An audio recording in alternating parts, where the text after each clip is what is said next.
My name is Don Levin, creator of G.I. Joe. My life growing up was very pleasant, although I was an only child. Did a lot of sports in school, and my father was in the women's fashion business, very creative, so I was always interested in the creative world. My favorite toys growing up were craft kits, model kits, things like that. I remember, and this is interesting, that when I was a teenager, we lived in New York City.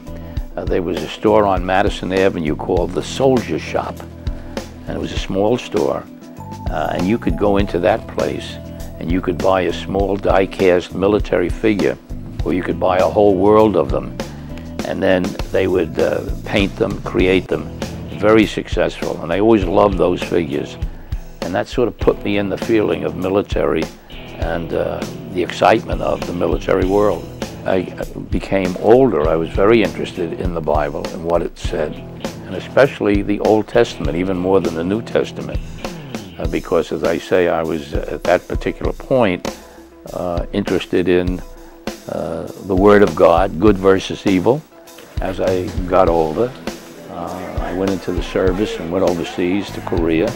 I was drafted into the military and went in the invasion fleet in Korea at Incheon, and fought our way up to the 38th parallel, became a platoon sergeant, sergeant first class, and spent almost 2 years in combat in Korea.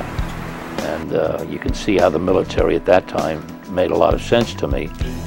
If you have seen any interviews with the young men and women who come back from the military right now, and they say to them, okay, you're through with the military, what would you like to do with your life? And invariably, they will say, I'd like to go back to my outfit and protect them and get them home. We had the same situation in Korea. It wasn't as big a war as it is now, but we had plenty of weapons of mass destruction, because if somebody shot a rifle at you, that was mass destruction. But the idea of getting home, where I protected certain people in the Army, Navy, Marine, and Air Corps, they did the same to me. And honestly feel I was blessed coming home and being home and be safe, because a lot of my buddies didn't. And that was the background of, I imagine, why G.I. Joe started. Before I went into the military, I had graduated college and I studied advertising, and I had my own advertising agency, a small agency in New York City.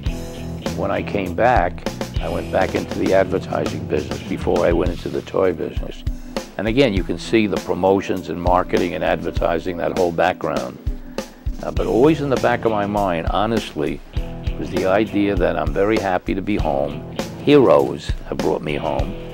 And someday I'm going to do something to honor these military people who fight in the wars. Nobody wins a war, but they fight in the wars. And my attitude was, someday I'm going to do it.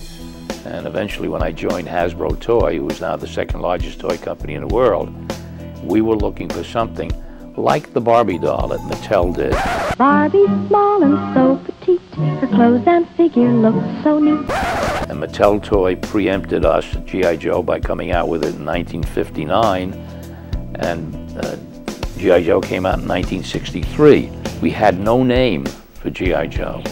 We called it Rocky the Marine, Ace the Fighter Pilot, and Salty the Sailor. And our advertising agency in New York, a very small agency, called me up one day, and they said, Don, we love the idea, but you need a name. You can't call it because you're shooting buckshot. You're not shooting a target name. And we went crazy for weeks and weeks trying to come up with a name. And I'm a firm believer in the old axiom that fate is a hunter. If you're there when fate strikes, you can take advantage of it. One day, I'm at home and I'm sitting in my den and I'm watching a movie, black and white movie. And it's the story, the life of G.I. Joe. And the hair went up on the back of my neck, and I said, that's the name of our concept, G.I. Joe. And when I checked it out, I found out that it was being licensed only by a candy bar and a comic book, nothing in the toy industry. And that's basically how G.I. Joe became known to the world.